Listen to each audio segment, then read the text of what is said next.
السلام علیکم ورحمۃ اللہ وبرکاتہ۔ بسم اللہ الرحمن الرحیم۔ نئی صورتحال نے اسد شیرازی کو مزید الجھنوں میں مبتلا کر دیا تھا۔ اب اسے کسی حد تک اندازہ ہو گیا تھا کہ نظام شاہ کوئی معمولی انسان نہیں ہے، اور اس کے ساتھ ہی یہ حقیقت بھی مزید واضح ہو گئی تھی کہ نظام شاہ کے خاتمے کے بغیر اس کا کوئی منصوبہ کامیابی سے ہمکنار نہیں ہو سکے گا۔ بالآخر ایک دن اسد شیرازی خود مسجد کے پیش امام کے پاس پہنچا اور اسے اشرفیوں سے بھری تھیلی دیتے ہوئے بولا، میں چاہتا ہوں کہ تم نظام شاہ پر کفر کا فتویٰ عائد کر کے اسے موت کی سزا تک پہنچا دو۔ مگر یہ کیسے ہوگا حضور؟ دنیا پرست شخص نے خوشامدانہ لہجے میں پوچھا۔ یہ سوچنا تمہارا کام ہے۔ اسد شیرازی کی آواز سے ناگواری جھلک رہی تھی۔ تم نظام شاہ کے گرد کفر و بغاوت کا ایک ایسا دائرہ کھینچ دو جسے اس کے کمزور ہاتھ کبھی نہ توڑ سکیں۔ اگر غزنی کی عدالت نے نظام شاہ کو دار پر کھینچ دیا تو میں تمہیں ایسی آسودہ زندگی بخشوں گا جس کا تم نے تصور بھی نہیں کیا ہوگا۔ ادھر نظام شاہ اپنے خون میں نہائے گا اور ادھر تم پر زر و جواہر کی بارش ہونے لگے گی۔ یہ کہہ کر اسد شیرازی پیش امام کے حجرے سے نکلا اور پھر پلٹ کر بولا، تم اپنے منصوبے کی ابتدا کرو اور میں ذرا نظام شاہ کو دیکھ لوں۔ پھر اسد شیرازی مسجد میں داخل ہو کر نظام شاہ تک پہنچا۔ نظام شاہ خلاف معمول دروازے کی طرف دیکھ رہے تھے کہ جیسے انہیں بہت دیر سے اسد شیرازی کا انتظار ہو۔ پھر جو ہی اسد شیرازی کی نظریں نظام شاہ کی نظروں سے چار ہوئیں تو دوسرے لوگوں کی طرح اس کے جسم پر بھی شدید لرزہ طاری ہو گیا۔ اسد شیرازی کی حالت دیکھ کر نظام شاہ مسکرائے، میں تیرا ہی انتظار کر رہا تھا۔ کمزور غلاموں اور ناتواں کنیزوں کو بھیج کر مجھے آزمانا چاہتا تھا۔ مردانگی تو یہ تھی کہ خود آتا اور اس جلتی ہوئی آگ میں اپنا ہاتھ ڈال دیتا۔ نظام شاہ کے سامنے اسد شیرازی کا ہر منصوبہ بے نقاب ہو چکا تھا۔ یہ سوچ کر اس کے بدن کی لرزشی کچھ اور بڑھ گئی تھی، تاہم اس نے اپنے بھرتے ہوئے اعصاب کو سمیٹنے کی کوشش کی۔ نظام شاہ، میں نے آج سے پہلے تجھے کبھی نہیں دیکھا تھا، اس لیے میرے اور تیرے درمیان بھلا دشمنی کی کوئی بنیاد بھی نظر نہیں آتی، پھر تو میرے راستے کا پتھر کیوں بن گیا ہے؟ اسد شیرازی بے ادبوں کے لہجے میں بول رہا تھا۔ تو مجھ سے دشمنی کی وجہ پوچھنا چاہتا ہے؟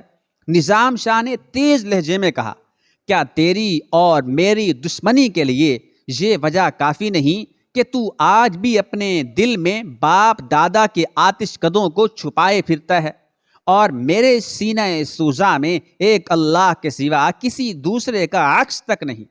تو مجھ پر تہمت تراش رہا ہے نظام شاہ۔ اسد شیرازی خوف و دہشت میں مبتلا ہونے کے باوجود زور سے چیخا، تجھے میرے ایمان کی تکذیب یا تصدیق کا کوئی حق نہیں۔ یہ بندے کا ذاتی معاملہ ہے جسے صرف یزداں ہی جانتا ہے۔ آہستہ بات کر، یہ اللہ کا گھر ہے۔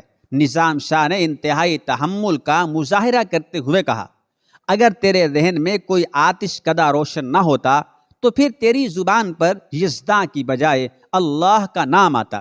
یہ تیرے ایمان کا کھلا ثبوت ہے، مگر میں اس پر کوئی اعتراض نہیں کرتا کہ یہ اللہ اور بندے کے درمیان کا معاملہ ہے۔ پھر بھی تیرے دل اور زبان میں ہم آہنگی ہونی چاہیے، ورنہ تیرے نفاق کی یہ حالت ایک دن تجھے ہلاک کر ڈالے گی۔ بس میں تجھے یہی ایک نصیحت کرتا ہوں۔ اسد شیرازی اپنے دل کی چھپی ہوئی کثافتیں ظاہر ہو جانے پر بہت زیادہ برہم نظر آ رہا تھا۔ مجھے تجھ جیسے بے عمل انسان کی نصیحت کی کوئی ضرورت نہیں۔ خیر، حجت پوری ہو چکی۔ نظام شاہ حسب عادت بہت زیادہ پرسکون نظر آ رہے تھے۔ تیری ہدایت کے سلسلے میں مجھ پر ایک بڑا بھاری قرض تھا، سو آج وہ قرض بھی اتار دیا۔ اللہ حاضر و ناظر و موجود ہے، وہ میرے اور تیرے درمیان ہونے والی گفتگو کو سن بھی رہا ہے اور دل و دماغ میں کروٹیں لینے والے جذبہ و خیال کو دیکھ بھی رہا ہے۔ اب میں کسی انسانی گواہی کی ضرورت محسوس نہیں کرتا۔ اسد شیرازی نے اچانک ایک نیا لہجہ اختیار کیا۔ نظام شاہ، میں جانتا ہوں کہ تو دنیا کی تمام آسائشوں سے محروم ایک افلاس زدہ نوجوان ہے۔ آج میں یہی سوچ کر آیا ہوں کہ میں تجھے زندگی کی تمام نعمتیں بخش دوں۔ اسد شیرازی نظام شاہ کی درویشانہ حالت دیکھ کر سوداگری کے پرانے حربے آزما رہا تھا، مگر میری بارش کرم کے لیے ایک شرط ہوگی، بہت آسان سی شرط۔ نظام شاہ اپنے اس روایتی انداز میں مسکرائے۔ کیسی شرط؟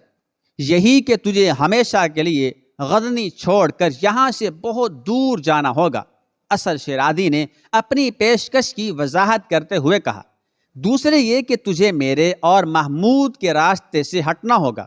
نظام شاہ چند لمحوں تک اسد شیرازی کے عیار چہرے کو دیکھتے رہے، جس پر اس کی اندرونی خباثت کا گہرا رنگ جھلک رہا تھا۔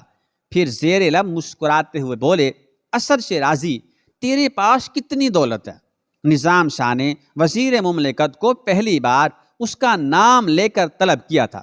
خود اسد شیرازی کو بھی اس طرز تخاطب پر شدید حیرت تھی، اور وہ دل ہی دل میں نظام شاہ کے اس عمل کو جادوگری یا شعبدہ بازی کا ایک حصہ سمجھ رہا تھا۔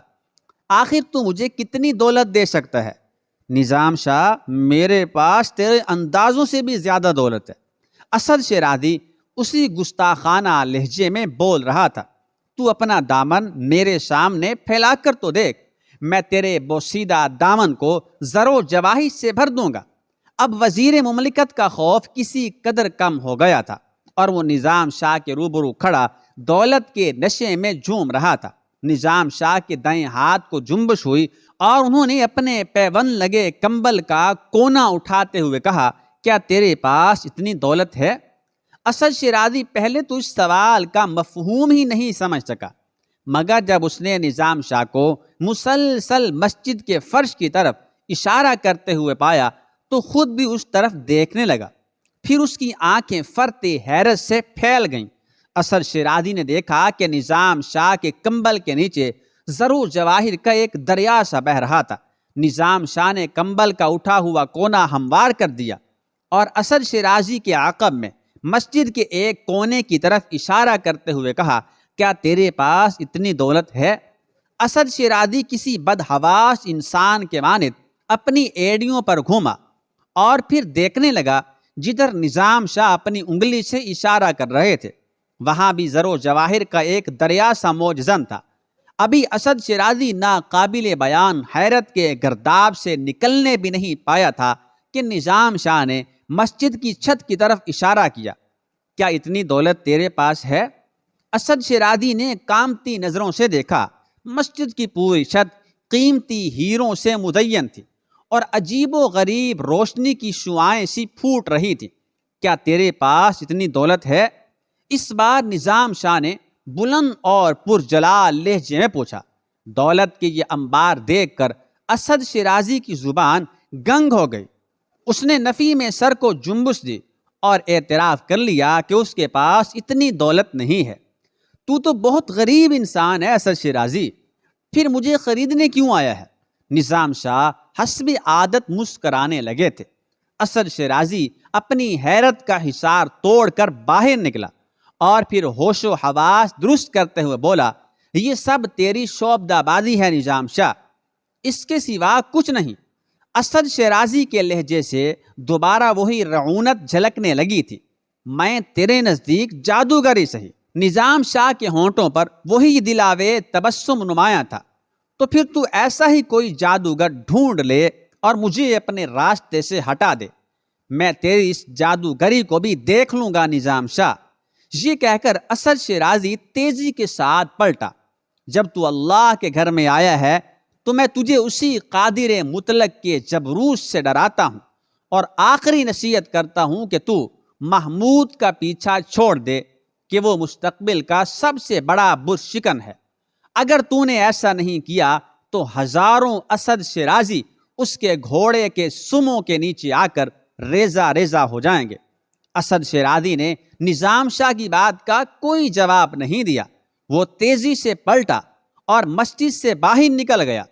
پھر وہ کچھ دیر کے لیے پیش امام کے حجرے میں ٹھہرا، اور اسے سخت الفاظ میں ہدایت دیتے ہوئے بولا، یہ میری انا کا مسئلہ ہے، بہت جلد کوئی منصوبہ تیار کرو اور نظام شاہ کے پورے جسم پر ذلت و رسوائی کی کیچڑ مل دو۔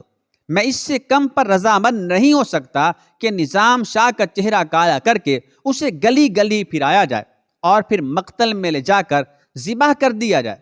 ایسا ہی ہوگا حضور۔